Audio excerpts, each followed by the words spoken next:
Picture yourself sitting at a wooden table, the scent of warm bread drifting through the air, oil lamps casting a soft golden glow across the room.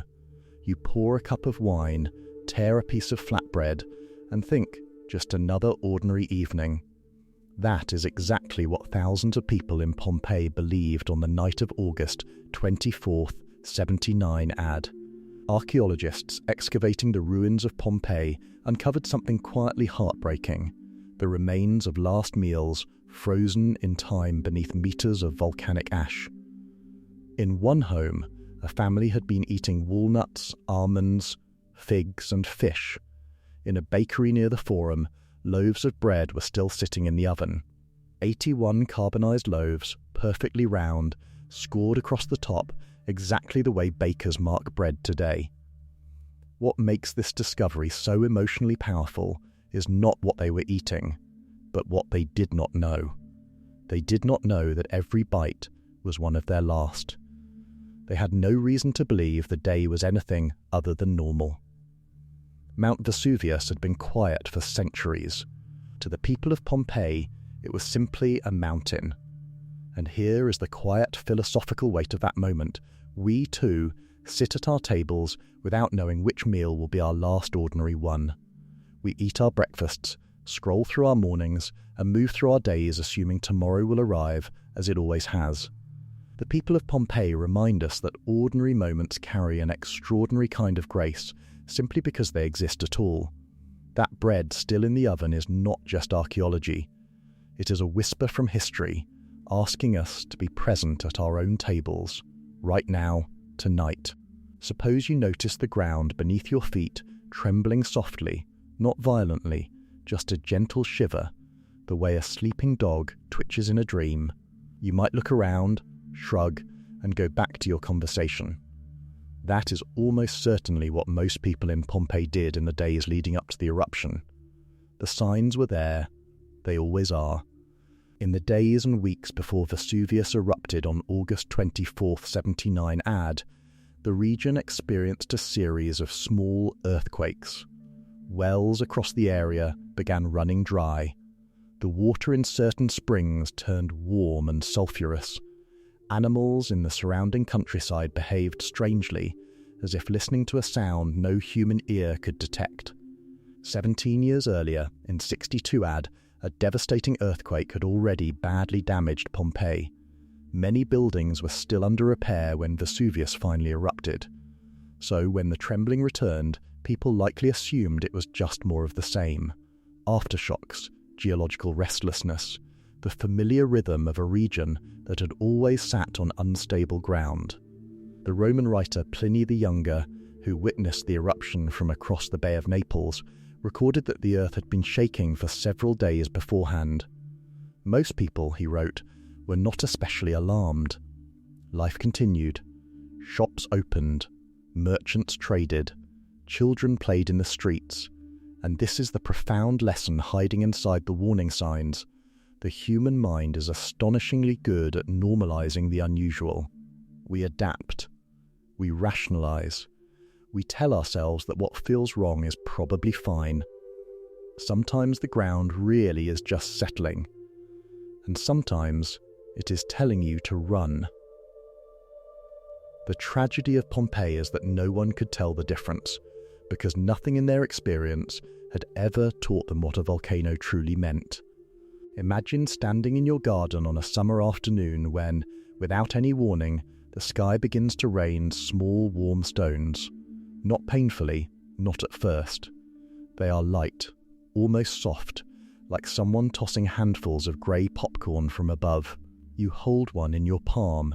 It is warm and strangely light, and then more come.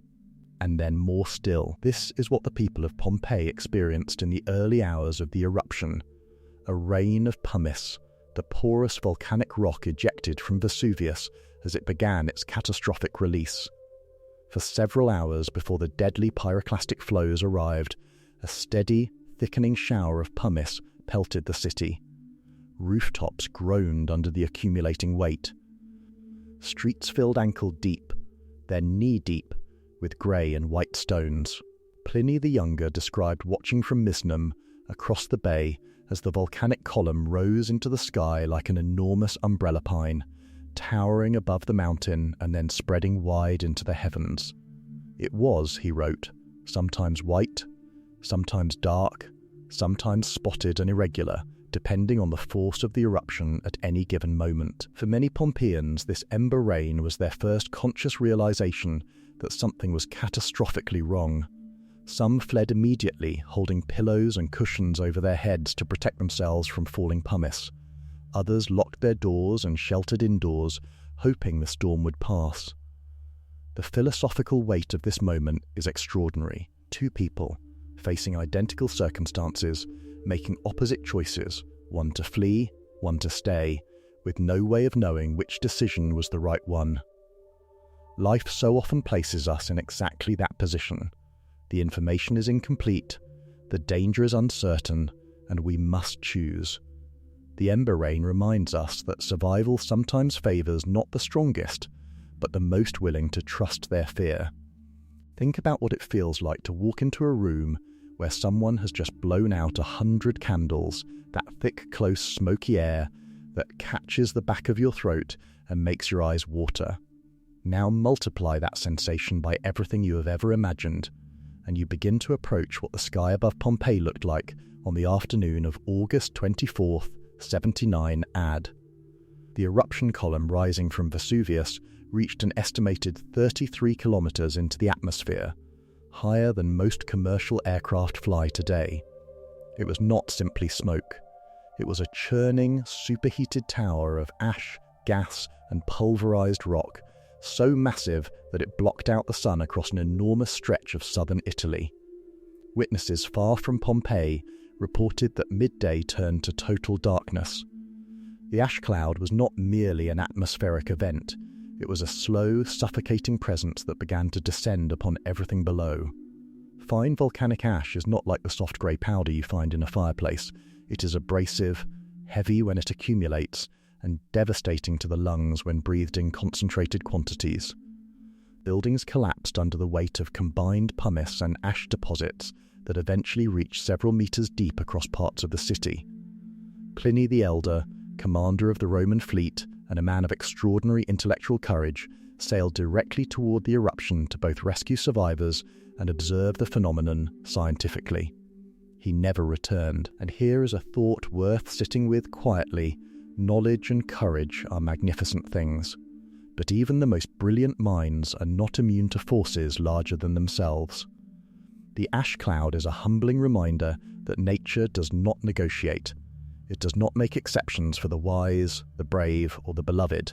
It simply moves as it must, indifferent to everything in its path. Have you ever watched a dog suddenly stop on a walk, freeze completely still, ears raised, staring at something you cannot see?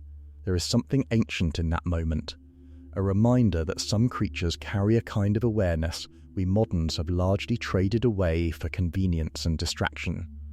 In the days and hours before Vesuvius erupted, the animals around Pompeii and the surrounding region behaved in ways that in hindsight were unmistakable warnings. Dogs howled persistently. Livestock refused to enter their pens. Birds fell silent across the countryside in the eerie way they do before a major storm, but this was no ordinary storm. Fish reportedly began washing ashore along the Campanian coastline.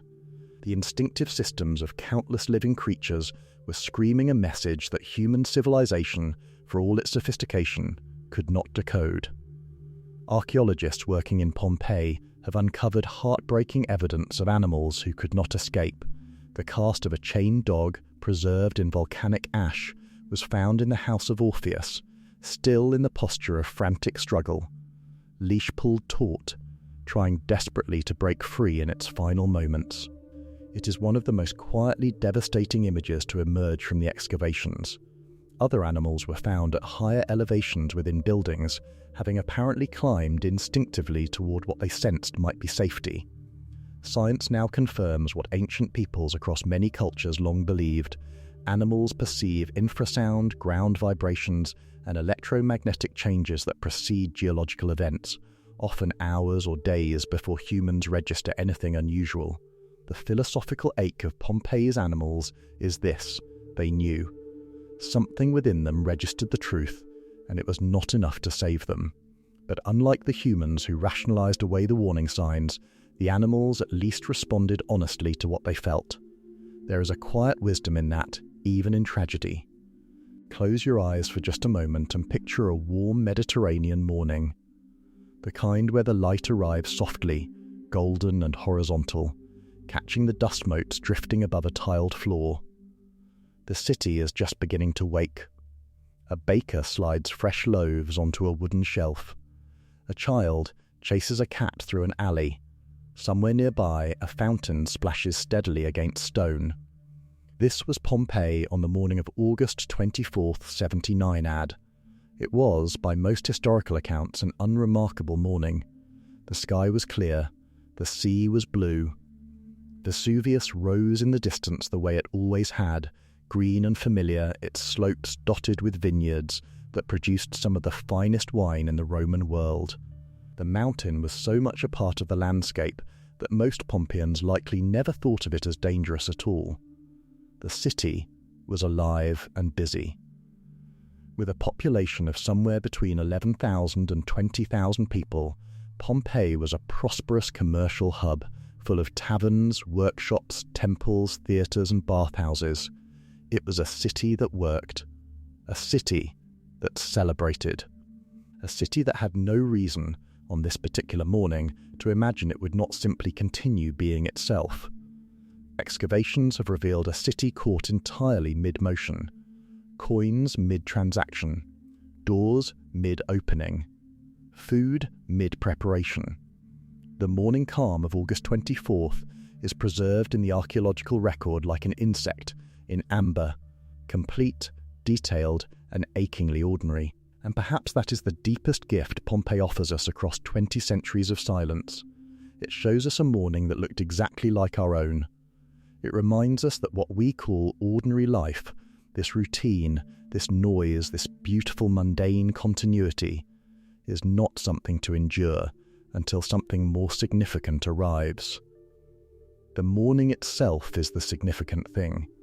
What if you were placed in a museum where every exhibit was simply a moment from someone's real life, not a painting of it, not a reconstruction, but the actual moment preserved with scientific precision exactly as it happened? You would walk through it differently, would you not? More carefully, more quietly, with something closer to reverence. This is, in a very real sense, what Pompeii is. When the pyroclastic surges and ash flows swept through the city in the early hours of August 25th, 79 AD, they did something scientifically extraordinary alongside their devastation. They sealed the city in time. Not metaphorically, literally.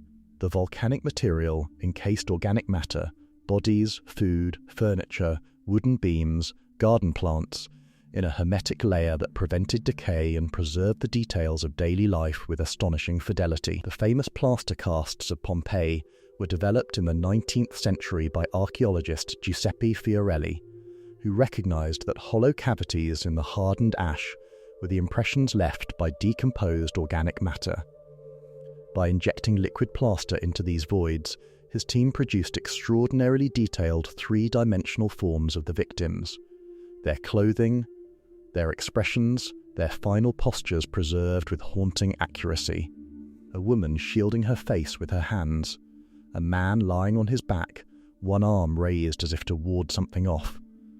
A family huddled together. These are not artistic interpretations. They are direct physical records of real human beings in their final living moments. No other archaeological site in the world captures the texture of ancient life and death with this kind of intimacy. The frozen moment of Pompeii asks us a question we may not be prepared to answer. If your life were preserved exactly as it is right now, in this moment, what would it say about who you are and what you loved? Think about the last time you scribbled something in the margin of a notebook, or scratched your name into a wooden desk, or left a comment somewhere online that felt small and forgettable. That quiet, almost reflexive human impulse, the need to say I was here, turns out to be astonishingly ancient. The walls of Pompeii are covered in graffiti, not the chaotic spray-painted kind, but scratched inscriptions, called graffiti from the Latin word meaning to scratch, carved directly into plaster and stone by the hands of real people going about their real lives. Archaeologists have catalogued more than 11,000 individual inscriptions across the city, and they are unlike almost anything else that survives from the ancient world. They are deeply, startlingly human. Some are political, election endorsements urging citizens to vote for particular candidates for city offices. Some are commercial, advertising upcoming gladiatorial games, for sale signs, rental notices. But many are simply personal.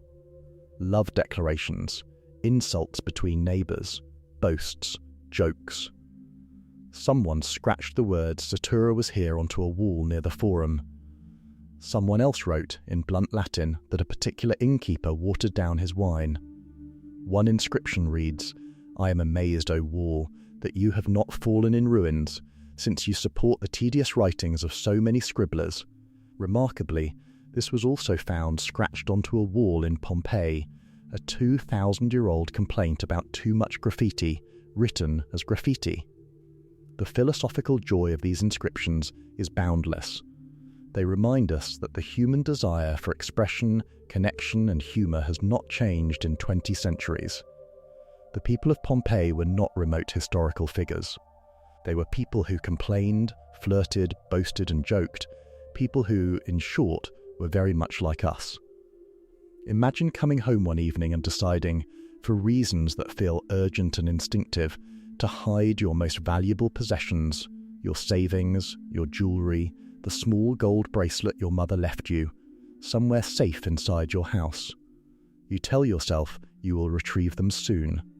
But soon never comes. This is a scene that played out in house after house across Pompeii on the day Vesuvius erupted. Archaeologists have uncovered extraordinary caches of hidden wealth throughout the city. Gold coins tucked beneath floorboards, silver dinner sets wrapped in cloth and buried in garden soil, gemstone jewellery concealed inside clay pots, bronze statuettes hidden in storage rooms. These were not the careless losses of people caught off guard. They were the deliberate acts of people who intended to return. One of the most significant finds was the treasure of the House of the Menander, a silverware collection of outstanding quality packed carefully into a wooden chest along with gold coins and jewellery. The chest was found in a basement. The people who hid it never came back for it. In total, enormous quantities of gold, silver and bronze have been recovered from Pompeii, more than from almost any other Roman site, precisely because people hid their valuables before trying to flee, expecting the crisis to be temporary.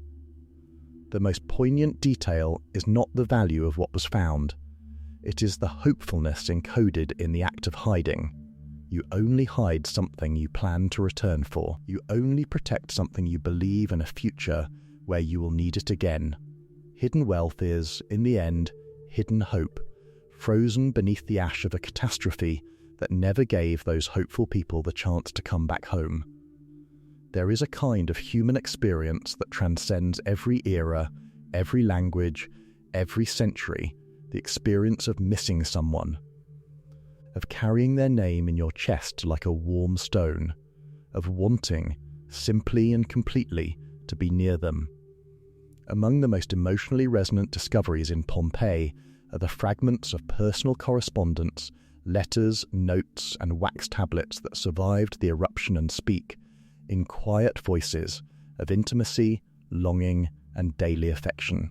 In the wider region affected by the eruption, including the nearby town of Herculaneum, archaeologists discovered what are known as the Herculaneum tablets, a collection of stylus-inscribed wax tablets preserving legal and personal documents from the 1st century AD. Among them are pieces of private correspondence that reveal the textures of real relationships, business matters intertwined with personal notes, instructions between family members, small records of borrowed money and returned favours. Beyond correspondence, the walls of Pompeii themselves carry love's imprint. Among the thousands of scratched inscriptions, a significant number are declarations of affection, names paired together, poems of longing, declarations ranging from the tender to the boldly explicit. One inscription reads simply, "Health to you, Victoria, and wherever you are, may you sneeze sweetly." A Roman blessing, a wish of good health for a woman whose name someone loved enough to carve into stone. There is something almost unbearably tender about reading these words knowing what came next. These people loved. They missed. They hoped. They wrote names onto walls because the alternative, not writing them, felt impossible.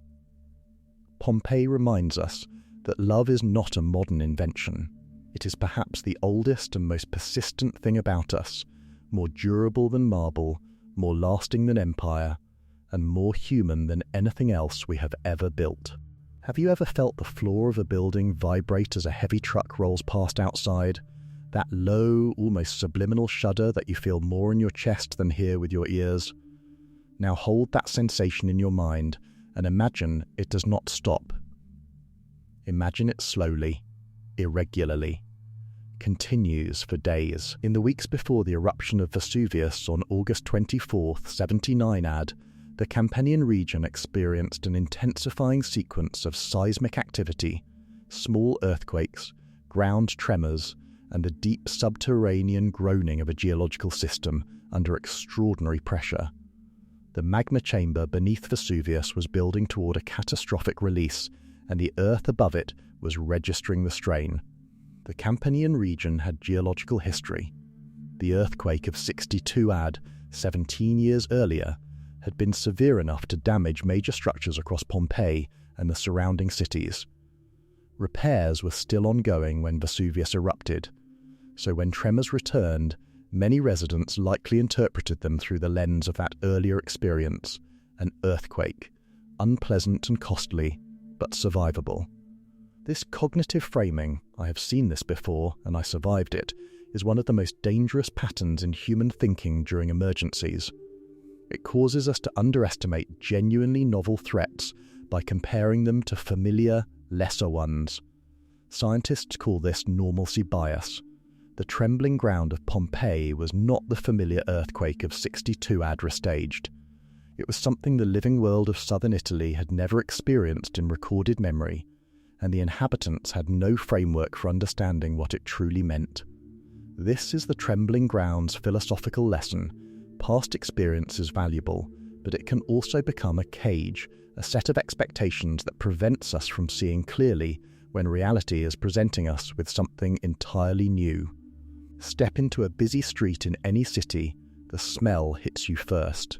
Grilled meat, fried dough, spiced sauces, the sizzle and smoke of food being prepared in the open air, surrounded by the noise of people going about their day. This is one of the most universally human experiences across every culture and every century. And Pompeii had it in abundance. The city's streets were lined with thermopolia, the Roman equivalent of fast food counters.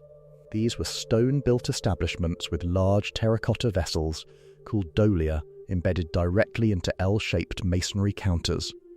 The vessels kept food warm throughout the day, allowing vendors to serve hot meals quickly to customers who had no kitchen of their own or simply preferred the convenience of eating in the street. Archaeologists have identified at least 80 thermopolia across Pompeii, an extraordinary number for a city of its size, suggesting that street food was not an occasional indulgence, but a central feature of daily Roman life. Many residents, particularly those in smaller apartments, had no cooking facilities at all. The thermopolium was their kitchen. Recent excavations of a particularly well-preserved thermopolium in the Reggio Fifth district of Pompeii revealed remarkable details. Analysis of food residue in the dolia found traces of duck, pork, fish, snails and beef, a varied and sophisticated street menu. Decorated panels on the counter depicted the very foods being sold, functioning as a visual menu for passers-by. The street food of Pompeii is in many ways the most democratizing discovery at the entire site. It does not belong to the wealthy homeowner or the political elite. It belongs to everyone, to the labourer, the child, the traveller, the merchant. It is the taste of ordinary life, still faintly warm across 2,000 years. Think about the small rituals that structure your day, the particular way you make your morning coffee, the quiet moment before a meal, the routine that signals to your mind that it is time to rest.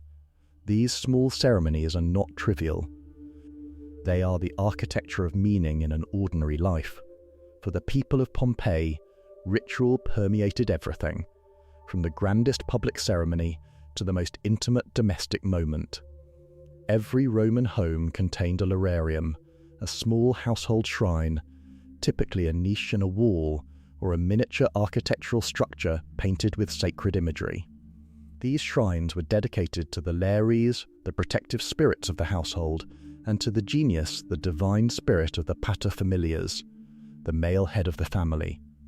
Each morning the household would gather at the lararium to make offerings, incense, small cakes, wine, flowers, and to ask for the protection of the spirits over the family's health, prosperity, and safety.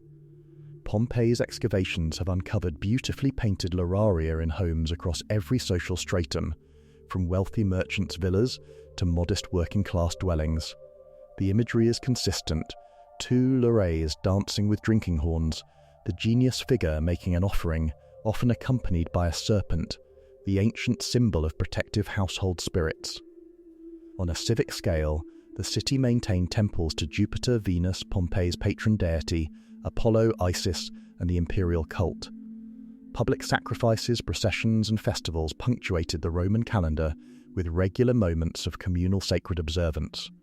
What the lararia of Pompeii tell us, quietly and insistently, is that the need to feel protected, to address something larger than ourselves and ask for safe passage through uncertain days, is not a modern spiritual longing. It is perhaps as old as the human family itself. There is something about the loss of a beloved animal that reaches us in a place beyond language, a grief that feels disproportionate to the world and yet feels completely right in the heart. Animals ask nothing of us except presence. They give without condition. And when they are gone, the silence they leave behind is its own particular kind of heavy. Pompeii has left us evidence that this grief, too, is ancient. Among the most emotionally affecting finds at Pompeii is the plaster cast of a dog discovered in the house of Orpheus, a medium-sized animal, its collar still visible around its neck, its body twisted in the posture of an animal struggling desperately against its restraints in its final moments. It was chained, it could not run. It died where it was tethered. Other animal remains discovered across the city tell similarly poignant stories: horses still in their stables, birds in their cages, goats and pigs in their pens. Some animals were found at elevated positions within buildings, suggesting they had climbed instinctively in search of safety that never came. Roman literary sources confirm that companion animals were deeply valued in the ancient world. Dogs, in particular, were kept as pets across all social levels. Mosaic images of dogs, sometimes with the famous Latin inscription cave canem, meaning beware of the dog, were found on the thresholds of Pompeian homes. Cats, birds, and even exotic animals appear in frescoes and household decoration throughout the city. The lost pets of Pompeii ask no philosophical question. They do not require interpretation. They simply remind us, across an unbridgeable distance of 20 centuries, that the bond between a human being and the animal who trusts them is one of the oldest and most tender threads in the fabric of human experience. Step outside on a clear night, somewhere far from city lights, and look up. The sky opens above you like a cathedral with no ceiling, deep, immeasurable, and scattered with fire. The ancient Romans had this sky every night, unmarked by light pollution, and they looked up at it with the same wonder, the same hunger for meaning, the same quiet awe that we carry in us still. On the night of August 24th, 79 AD, the sky above Pompeii was anything but peaceful. As the eruption column from Vesuvius rose through the afternoon and into the evening, night came not as a gentle darkening but as a catastrophic eclipse. The massive cloud of ash and gas spread across the sky, blocking moonlight and starlight alike. Pliny the Younger, watching from Misenum, described the darkness as more profound than any normal night, a total suffocating blackness, broken only by the ominous glow of fires on the mountain and along the coastline. For those who had not yet fled, the midnight sky of Pompeii would have been terrifying in a primal, bone-deep way. Human beings are fundamentally creatures of light. We orient ourselves by it, emotionally, psychologically, spiritually. Total darkness, falling in the wrong place at the wrong time, unravels something very deep in our sense of safety. Ancient Roman literature and philosophy drew extensively on celestial imagery, the sky as witness, as divine canvas, as the home of gods who governed human fate. To have that sky obliterated, turned from a canopy of stars into a choking, formless dark, would have felt like the gods themselves had turned away. And yet the stars were still there, above the ash cloud, indifferent and eternal, as they always are, as they always will be. There is a particular vulnerability in sleep, the way a sleeping person exists in a state of total trust, surrendered to the world around them, their face loosened from the careful expressions of waking life. Sleep is in its way the most honest thing we do. Among the most haunting discoveries in Pompeii are the plaster casts of victims found in postures of sleep, curled on their sides, arms beneath their heads, bodies in the unmistakable positions of people who simply never woke up. The exact timing of the eruption's most lethal phases has been the subject of ongoing scientific debate, but evidence suggests that the most deadly pyroclastic surges, dense superheated flows of gas, ash and rock fragments, reached Pompeii in the early hours of August 25th, while a significant portion of the population who had chosen to shelter indoors may well have been asleep or unconscious from the effects of volcanic gases. Some toxicologists and volcanologists studying the site believe that carbon dioxide and sulfur dioxide released during the eruption could have accumulated at ground level in enclosed spaces, rendering occupants unconscious before the pyroclastic material arrived. In some cases, death may have come without full waking awareness, a terrible mercy. The sleeping figures of Pompeii carry an almost unbearable tenderness. They look, in their plaster casts, like people who might simply wake up, who might stretch, open their eyes and ask what time it is. Philosophically, this is perhaps the most disarming image the site offers. Not struggle, not flight, just the quiet form of a sleeping person, preserved in the ordinary posture of rest, reminding us that the boundary between the living and the gone is sometimes not a dramatic threshold, but simply the invisible distance between one breath and the next. Walk into any home today and notice how the walls speak, the colour chosen carefully, the art placed with intention, the small decorative choices that say without a single word something true about the person who lives there. Walls, it turns out, have always been one of our most personal forms of self-expression. The painted walls of Pompeii are among the most breathtaking artistic survivals from the ancient world. Roman domestic painting was executed in a technique known as fresco, pigment applied directly onto fresh wet plaster so that as the plaster dried, the colour became chemically bonded to the wall itself. The volcanic burial of Pompeii preserved these frescoes in extraordinary condition, shielding them from the centuries of humidity, light exposure, and human interference that have destroyed comparable work elsewhere in the Roman world. The paintings range from simple decorative patterns and architectural allusions to elaborate mythological narratives depicting the loves and labours of gods and heroes. Gardens were painted on interior walls, filling rooms with impossible year-round blooms, roses, laurels, ivy and pomegranates stretching across entire surfaces, creating the illusion of standing inside a living garden. Some rooms were painted to appear far larger than they were, with columns and porticos receding into imaginary architectural depth. The Villa of the Mysteries, just outside the city walls, contains one of the most extraordinary fresco cycles in existence, a continuous frieze of near life-size figures engaged in what scholars believe to be a Dionysiac religious initiation rite. The deep, vivid red of its background, known today as Pompeian red, has become one of the most iconic colours associated with the ancient world. These walls were not decoration, they were expression, each one a declaration that beauty matters, that the space where we live deserves to be made meaningful, that art is not a luxury, but a language. Think about what your local market looks like on a busy morning, the stalls arranged in their familiar positions, the vendors who know your face, the particular smell of fresh produce and coffee and human activity compressed into a small, lively space.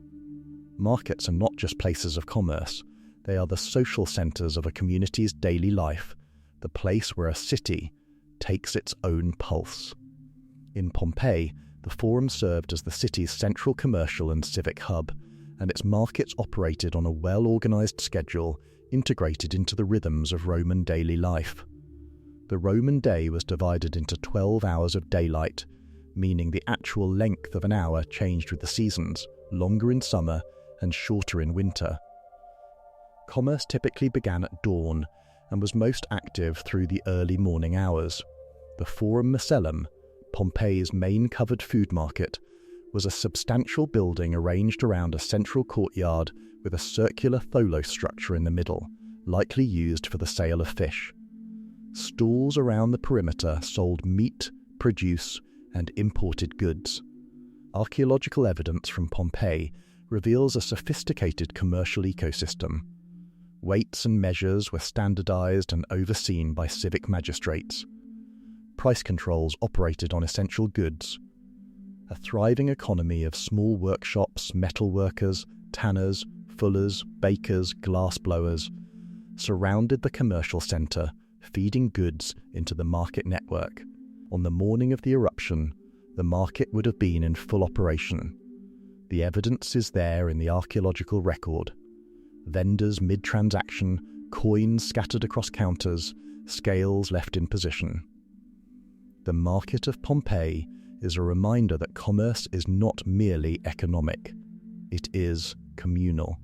It is the daily renewal of trust between people, the small, repeated acts of exchange that hold a city together, one transaction at a time. Imagine ending your working day not by retreating alone to a quiet room, but by walking to a warm, beautifully tiled building at the centre of your city, where you would spend several hours immersed in heated water, in conversation with neighbours, scraping oil from your skin with a curved bronze tool called a strigil, listening to someone recite poetry 2 rooms over. This was not a luxury in Pompeii. This was Tuesday.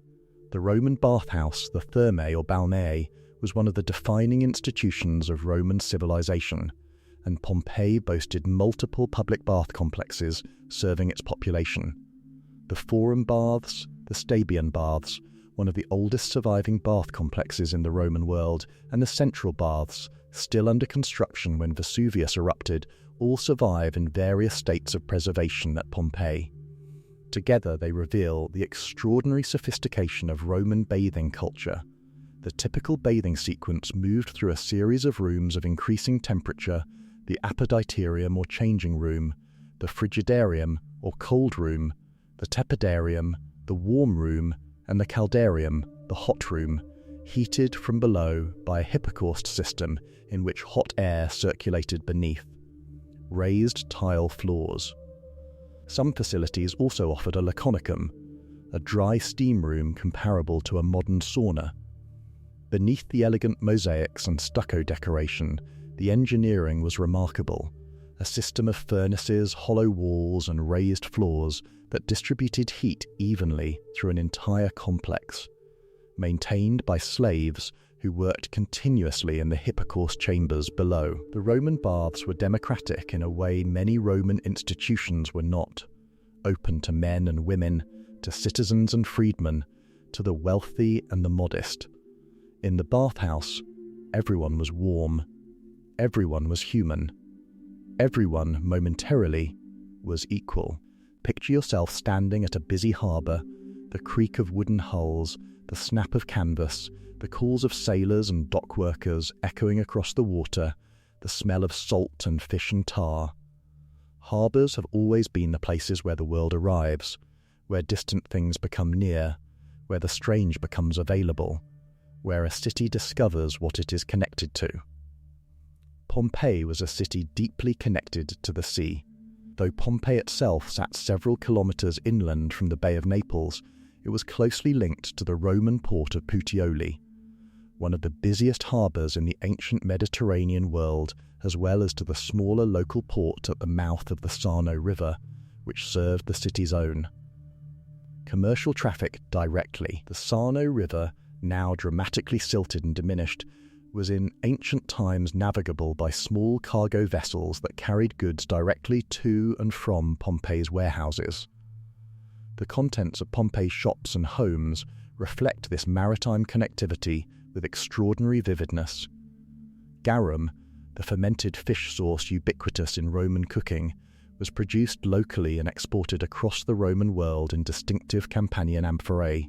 Evidence of imported goods from across the Mediterranean has been found throughout the city: Spanish olive oil, North African grain, Eastern Mediterranean wine, Egyptian luxury goods.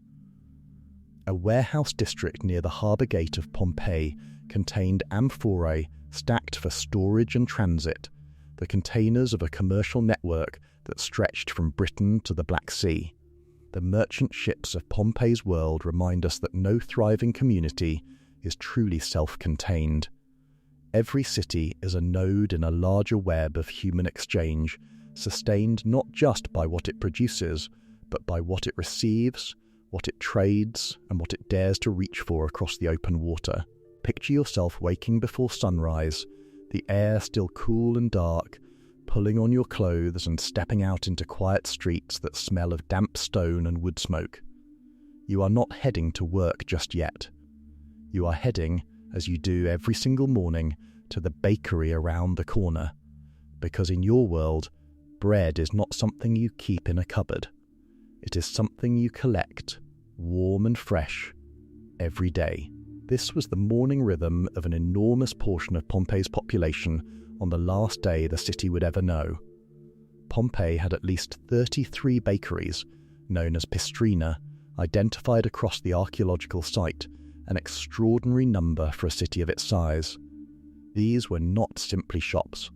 They were fully operational mills and ovens, many of them equipped with large lava stone rotary mills called molars acinarias, turned by donkeys walking in slow, patient circles to grind grain into flour. The flour was then kneaded into dough, shaped, scored, and baked in domed wood-fired ovens that reached temperatures sufficient to produce a perfectly structured loaf. The 81 carbonized loaves discovered in the oven of one Pompeian bakery, round, flat, divided into 8 segments by deep score marks, are among the most quietly devastating objects in archaeology. They were ready. They were waiting. No one came to collect them. Bread in the Roman world was not merely food, it was civic life. The phrase bread and circuses, panem et circenses, captured something true about Roman society, that the provision of bread to the people was a political act, a social contract, a measure of civilization itself. The daily bread of Pompeii reminds us that the most fundamental human acts, feeding ourselves, feeding our families, beginning the day with something warm, are not small things at all. They are, quietly, everything. Close your eyes and picture a walled garden on a warm summer afternoon, the kind where bees move slowly between flowers, where the air smells of herbs and earth, where a fountain drips steadily into a shallow basin and everything feels, for a moment, entirely unhurried. This is not a fantasy of modern wellness. This was a daily reality for a remarkable number of Pompeii's residents. Roman domestic architecture was built around the idea of the garden. The peristyle, an open courtyard surrounded by colonnaded walkways, was the living heart of the Roman home, and in Pompeii, These spaces were cultivated with a sophistication and intentionality that continues to astonish archaeologists today. Excavations of Pompeian gardens have employed a technique called root cavity casting, in which plaster is injected into the hollow impressions left in volcanic soil by decomposed root systems, producing detailed three-dimensional records of exactly which plants grew where. What these casts reveal is not wild or casual planting, but deliberate, structured garden design: roses, violets, irises, boxwood hedges, fruit trees, and culinary herbs arranged with aesthetic care. The gardens of wealthier homes featured elaborate water features, fountains fed by the city's pressurized lead pipe system, reflecting pools, and decorative marble sculptures of Dionysus, Venus, and garden spirits. Walls were often painted with garden scenes to extend the illusion of green space even further into interior rooms. But gardens were not exclusive to the wealthy. Evidence of small planted plots, window boxes, and potted plants has been found in modest dwellings throughout the city. The garden life of Pompeii speaks to something essential in us: the need to tend something living, to create beauty in a small bounded space, to find peace in the company of plants. We still carry that need. 2,000 years have not touched it. Think about the last time you had to leave somewhere unexpectedly: a fire drill at work, an urgent call that pulled you away mid-conversation, a sudden storm that sent everyone scattering for cover. There is a particular feeling to that kind of departure. Rushed. Incomplete. The sense of a sentence left unfinished. Now imagine that departure, but permanent. Now imagine it is happening to an entire city. As pumice began falling on Pompeii in the afternoon hours of August 24th, 79 AD, a significant portion of the population made the decision to flee. Estimates from skeletal remains and population studies suggest that between 2,000 and 2,500 people died in Pompeii, a sobering number, but one that also implies that the majority of the city's population of somewhere between 11,000 and 20,000 managed to escape before the most lethal phases of the eruption. Their exodus was largely silent in the historical record. We do not have their names. We do not know their routes. We do not know how many walked south toward Stubbii, how many pushed north toward Naples, how many crowded onto boats in the harbour at the mouth of the Sarno River, and watched the mountain burn from the water. What the archaeological record does preserve is the evidence of their leaving: houses abandoned mid-task, doors left open, carts overturned in streets made impassable by accumulating pumice, valuables hidden in haste and never recovered. The silent exodus is, perhaps, the untold story of Pompeii, not the tragedy of those who remained, but the desperate, chaotic, half-blind survival of those who chose, at the right moment, to go. They left everything. They saved themselves. And history, focused so entirely on what was preserved, has almost entirely forgotten them. Picture yourself standing at the edge of the sea on a moonless night, the water dark and restless beside you, the sky behind you glowing with something that should not exist, a light that is not the sun, not the moon, but something older and angrier than either. The ground beneath your feet vibrates softly. The smell of sulphur drifts across the water. This is the shore that Pliny the Elder approached on the afternoon of August 24th, 79 AD. Gaius Plinius Secundus, known to history as Pliny the Elder, was one of the most remarkable men of the 1st century AD. A naval commander, a naturalist, and the author of the encyclopedic Naturalis Historia, a 37-volume survey of the known natural world, he was, at the time of the eruption, stationed at Misenum as commander of the Roman fleet. When the eruption column appeared above Vesuvius, his initial impulse was scientific curiosity. He ordered a small vessel prepared so he could observe the phenomenon more closely. Then a message arrived from a friend stranded on the shore near the mountain, begging for rescue, and Pliny the Elder made a decision that defined him entirely. He ordered the fleet's quadriremes launched and sailed directly toward the eruption to save whoever could be saved. He never came home. Accounts from his nephew Pliny the Younger, preserved in 2 extraordinary letters to the historian Tacitus, describe how Pliny the Elder reached the villa of his friend Pomponianus at Stubiae, calmed the terrified household, ate dinner, slept, and died the following morning on the shore. Overcome by volcanic gases, he died as he had lived, moving toward the thing that frightened everyone else away. The haunted shores he sailed toward still carry his name in the historical memory of that day. In vision discovering, beneath the floorboards of an old abandoned house, a small wrapped package, and inside it, coins. Old coins, coins that someone hid with trembling hands in a moment of fear, fully intending to return. That weight in your palm would not feel like treasure. It would feel like sorrow. This is the feeling that has accompanied some of the most significant archaeological finds at Pompeii. The city's volcanic burial preserved wealth on an extraordinary scale, because so many residents hid their valuables before attempting to flee, expecting the crisis to pass, expecting to return. Pompeii contains a higher concentration of buried precious objects than almost any other Roman archaeological site in existence. Gold was found everywhere. In the House of the Golden Bracelet, excavators discovered a woman and 3 companions, likely a family, who had sheltered in a garden corridor. With them were extraordinary gold jewellery pieces, including the bracelet that gives the house its modern name, a thick, flexible gold armlet in the form of 2 snake heads, detailed with turquoise eyes, weighing over 600 grams. It was not a decorative object. It was a statement of wealth, identity, and status, carried into uncertainty as something worth saving above almost everything else. In another excavation, a wooden chest contained gold and silver coins, jewellery and silverware, a household's entire liquid wealth, packed for retrieval that never came. Roman gold jewellery was not merely ornamental. It carried legal, social, and spiritual significance. Specific pieces marked marital status, civic rank, and religious affiliation.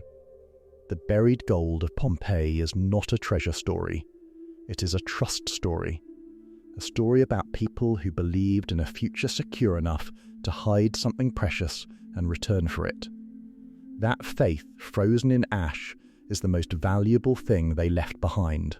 Have you ever walked past a small roadside shrine, a candle, a statue, some wilted flowers in a jar, and felt, unexpectedly, something? Not necessarily belief, but recognition.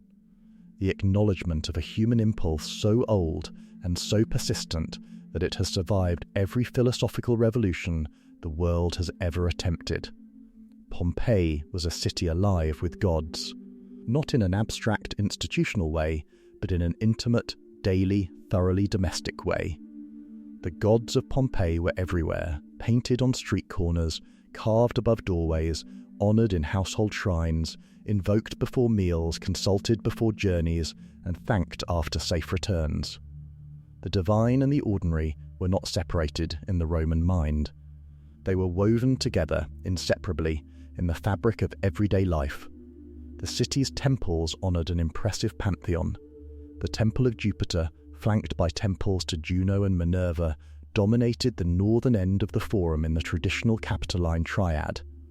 The Temple of Apollo stood nearby, adorned with bronze statues and oracular significance.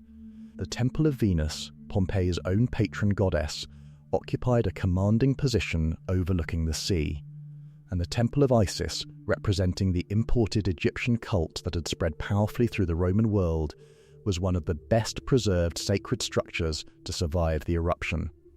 But beyond the grand civic temples, it was the small personal shrines, the lararia in private homes, the painted sacred images on the walls of taverns, the votive offerings deposited in street corner niches that reveal the true texture of religious life in Pompeii. These forgotten gods were not forgotten by the people who honoured them. They were daily companions, protective presences, the invisible framework within which an entire civilization understood itself to be safe. Their silence now is not absence. It is simply the echo of very old prayers. Think about those mornings when waking comes gradually, not the sharp alarm-driven jolt, but the slow drift upward through layers of warmth and half-dream, the world assembling itself around you piece by piece. Light, sound, the smell of something familiar. And then, with a gentle finality, full consciousness arrives. You are here. The day has begun. Pompeii's rediscovery by the modern world came in something like this way, slowly, incompletely, and with growing astonishment at what lay beneath. The city had not been entirely forgotten in the centuries after the eruption. Roman records preserved the memory of the disaster. The general location of the buried settlements was roughly known, but the depth of the burial, up to 6 meters of volcanic material across parts of the site, and the passage of 17 centuries had rendered Pompeii functionally invisible. Its name applied hazily to a small rural estate on the surface above. The first significant rediscovery came in 1599, when the architect Domenico Fontana, excavating a channel for an aqueduct, encountered walls with painted inscriptions. The significance was not grasped, the channel was completed, and the discovery passed without recognition. It was not until 1748, under the direction of the Spanish military engineer Roque Joaquín de Alcubierre, working under the patronage of the King of Naples, that systematic excavation of the Pompeii site began. And then, slowly, the city began to wake. The slow awakening of Pompeii is one of the most remarkable stories in the history of human knowledge, a city emerging from darkness not all at once, but gradually, room by room, street by street, over centuries of patient excavation. Each object uncovered was a word in a sentence the world had nearly forgotten. And the sentence, it turned out, was still worth reading. There is a particular kind of stillness in a child's empty bedroom, the toys arranged on shelves, the small shoes by the door, the evidence everywhere of a life still in the process of becoming. It is a stillness that carries weight in a way that few other things can. Among the most emotionally difficult discoveries at Pompeii are the remains and plaster casts of children, small, heartbreakingly clear figures preserved in the ash that buried the city on August 24, 79 AD. Children in Pompeii were visible and active members of public life in ways that might surprise us today. They played in the streets, accompanied parents to the forum and the baths, attended schools held in open porticos, and occupied spaces throughout the city that were not segregated from adult activity. Archaeological evidence, toys, small amulets called bullae worn around the neck to protect children from evil, feeding bottles for infants, miniature ceramic vessels, paints a picture of childhood that is simultaneously ancient and intimately recognizable. The bulla was perhaps the most symbolically significant object associated with Roman childhood. Worn from birth until the coming-of-age ceremony, the toga virilis for boys, it was a hollow locket of gold, silver, or lead containing protective charms. It was removed on the threshold of adulthood and dedicated to the household gods. A child wearing a bulla was under divine protection. A child who died wearing one had not yet had the chance to cross into adult life. Several children's remains have been found at Pompeii still wearing their bullae. The forgotten children of Pompeii are not distant. They are the irreducible argument against indifference, small, clear evidence that every life extinguished in that ash had barely begun, and that some things lost to history cannot be given back, no matter how carefully we excavate. Run your hand along the wall of any very old building, a centuries-old church, a Roman ruin, the weathered stone of a medieval city gate, and feel the texture of time under your fingertips. The surface is uneven, worn smooth in some places and rough in others, marked by weather, by hands, by the slow, patient pressure of years. Walls are patient things, they witness without speaking. But walls also crumble, and in Pompeii, the the crumbling of walls was both a literal catastrophe and a layered historical metaphor. The eruption of Vesuvius on August 24, 79 AD, subjected the structures of Pompeii to extraordinary physical forces. The first phase, the sustained pumice fall, deposited material at a rate that eventually exceeded the load-bearing capacity of many roofs. Buildings collapsed not from the force of explosion, but from simple, relentless accumulation. Estimates suggest that pumice accumulation reached depths of almost 3 meters across much of the city before the pyroclastic flows arrived. Ironically, this collapse worked both ways. Structures that failed early, roofs that fell inward, sometimes created protective voids within the debris field, shielding objects and, in some cases, people sheltering inside from the heat and gas of the later pyroclastic surges. The crumbled walls became, in their failure, a kind of accidental shelter. Pompeii also arrived at the eruption already compromised.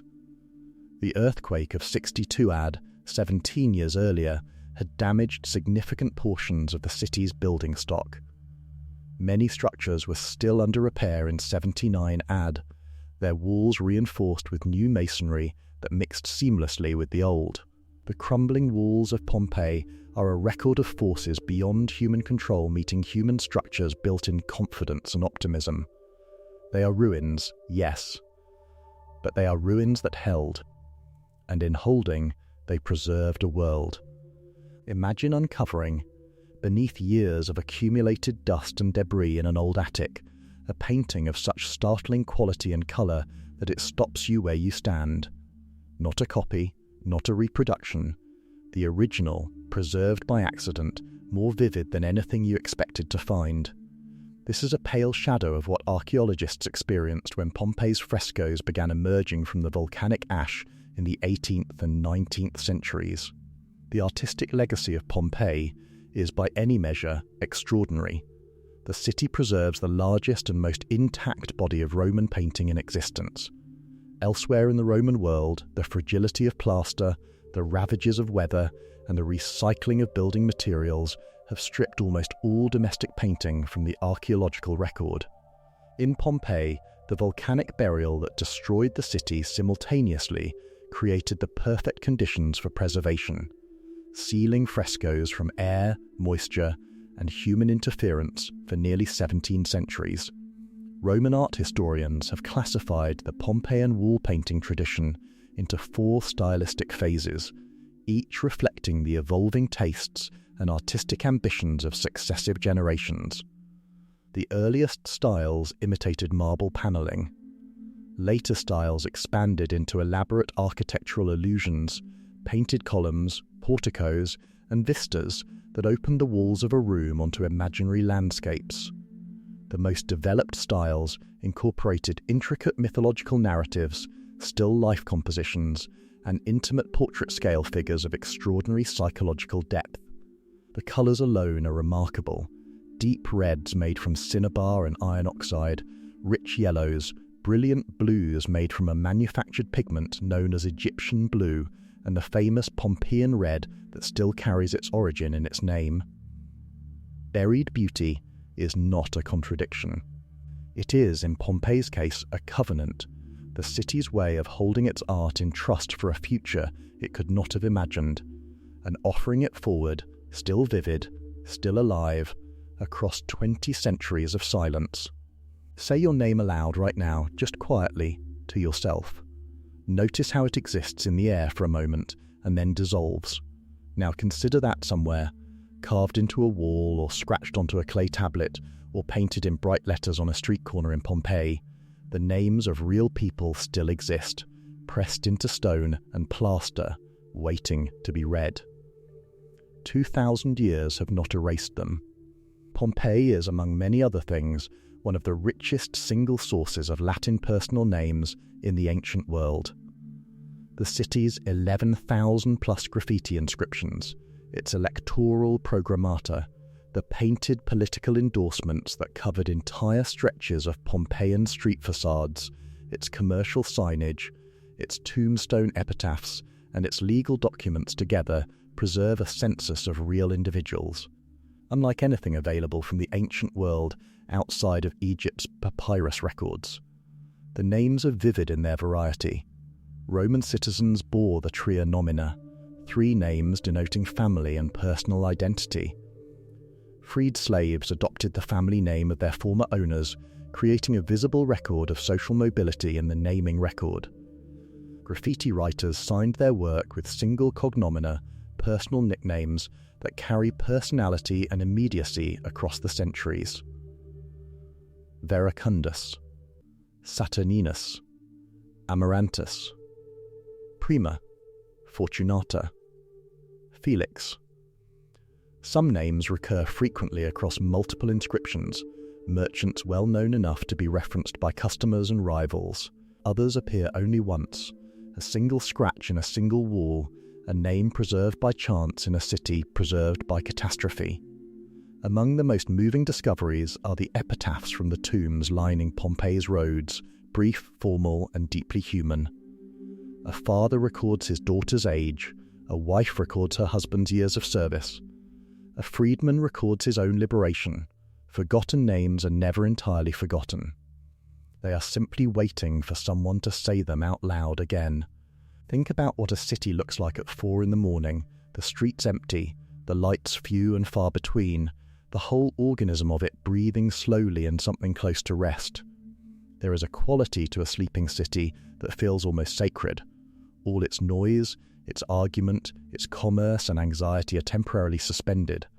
What remains is the city's essential shape, its streets and rooftops and doorways, waiting patiently for the morning. For nearly 17 centuries, Pompeii was a sleeping city. From the morning of August 25th, 79 AD, when the last pyroclastic flows settled and the ash began cooling, until the first systematic excavations of the 18th century, the city lay beneath the earth in a state of suspended preservation that has no parallel in the archaeological record. Not destroyed in the way that fire destroys, not eroded in the way that time erodes, simply buried, deeply, completely, and with extraordinary fidelity to the exact moment of its burial. The sleeping city breathed differently from a ruined one. Its streets were not dismantled for building materials, as happened to most Roman cities over the medieval centuries. Its frescoes were not exposed to weather. Its organic contents, wood, food, fabric, leather, were not consumed by the usual processes of decay. The volcanic matrix that covered it acted as a preservative of almost unimaginable effectiveness. When excavators began removing the overlying deposits, what they found was not the bones of a city. It was the city itself, architecture still standing, inscriptions still legible, colours still vivid, objects still in position. Sleeping things, when they are kept safe, wake up. And when Pompeii woke, it spoke not in whispers, but in full, clear sentences, telling us more about how a Roman city actually lived than 1,000 years of scholarship from texts alone could ever have revealed. Consider what it means to keep a secret, to carry something known only to you, tucked beneath your ordinary presentation to the world, unrevealed and carefully guarded. Most secrets dissolve eventually. Time loosens them, and people do. But some secrets outlast their keepers by millennia, emerging not through confession, but through excavation. Pompeii is a city of buried secrets, and not all of them are comfortable. Among the most famous, or infamous, is the collection of explicitly sexual art and objects recovered from across the city, catalogued since the 18th century under the rather evocative label of secret cabinet.